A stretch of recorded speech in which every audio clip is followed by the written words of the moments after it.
Hey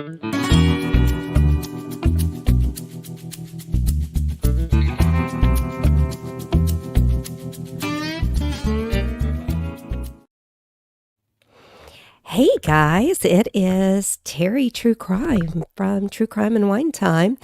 Decided I would come on and do something a little bit different today.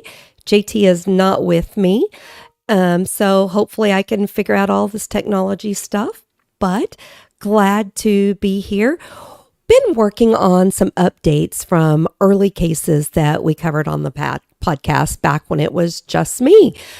And wanted to share some of those. So I thought, why not come on here, share them in case anyone has any questions or you haven't listened to the episode and you just want to know the outcome and what's going on now. So, and my voice is scratchy once again, thanks to this crazy, crazy weather. So first, I wanted to give an update on the very first episode we ever did, season 1, episode 1, back when I came up with the idea that I wanted to do a true crime podcast. HH was great, helped me get everything set up, bought the equipment, even built me a podcasting booth, which I no longer use, but I do still have it. So I go back and I listen to this first episode and I cringe because I'm like, ooh, wow. That was rough. Maybe one day I'll redo it. But on the other hand, kind of just like seeing how far we've progressed. So the very first case was the blue-eyed butcher out of Houston, Texas. So if you haven't heard about that case, you definitely want to go listen. But in December of 2020, Suzanne Lucille Wright, like I said, she was infamously known as the blue-eyed butcher. She was granted parole. There's even a Lifetime movie, I believe, made about this. There's a lot of different things about this case because it was bunny boiler and batshit crazy. But she was granted parole. She was convicted in 2003 for the brutal murder of her husband, Jeff Wright. Now, this case gained notoriety due to its shocking details. She stabbed her husband 193 times. I mean, that's a lot. That's a lot of anger. The intricate twists and turns on this case have fascinated many, even myself. Her parole conditions have her staying in Texas until 2024. She's required to wear a GPS ankle monitor, making sure her movements are monitored closely. She's got to do anger management. Now, her 2 children that she had with Jeff, son and a daughter, they were raised by Jeff's family after, she went to prison. Now, in 2005, his family actually secured a judgment against her for $350,000. That was $125,000 for each of the kids and $100,000 for his parents. Also, I found it interesting that she was forced to turn over all videos and photos that she had of Jeff to the family. Part of me thinks, yeah, they wanted to give them to the kids. Then the other part, I'm like, or did you just not want her to have them? Which I get because of what she did.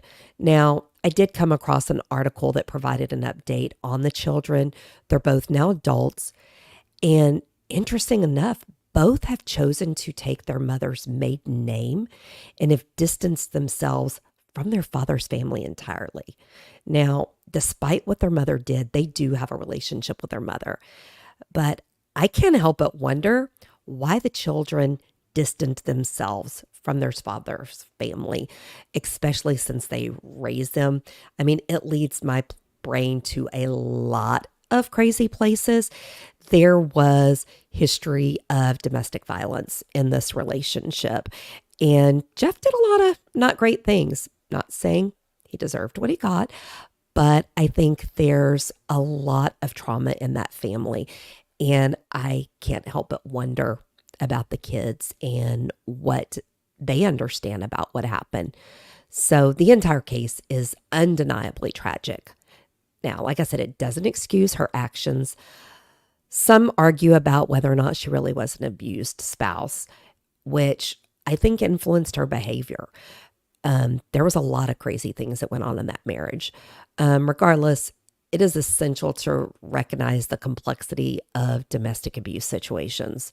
Now, as she rebuilds her life post parole, I hope she's mending her relationships and that she goes on to have a good life and that she's happy and that her children are happy in their lives.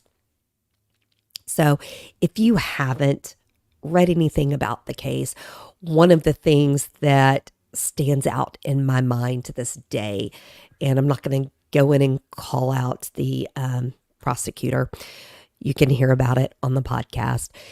She actually reenacted the stabbing.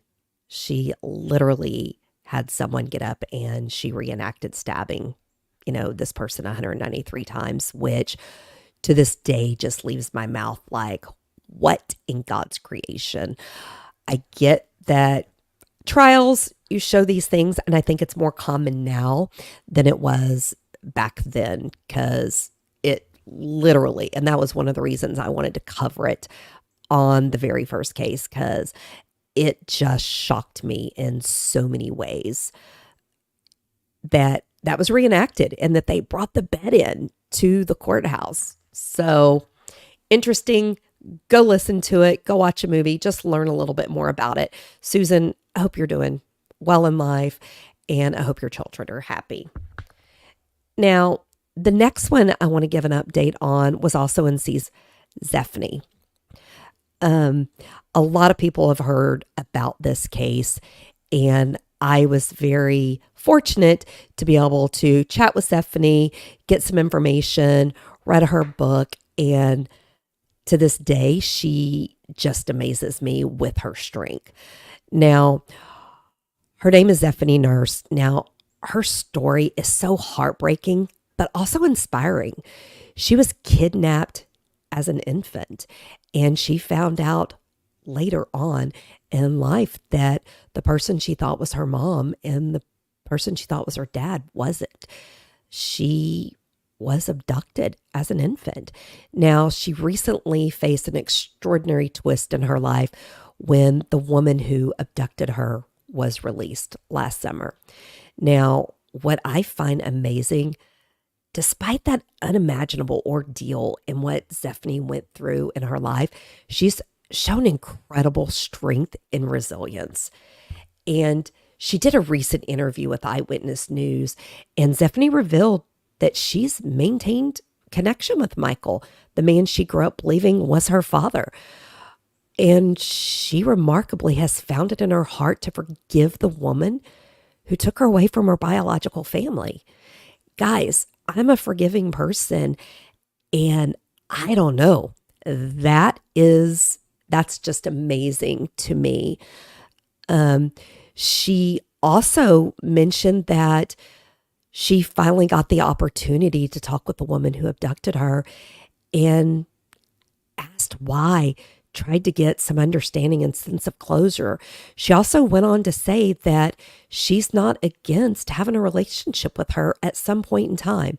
Not currently, but sometime. Zephany's a mother herself, and she has a positive relationship with her own children, with Michael, the man that she thought was her father, and her biological family.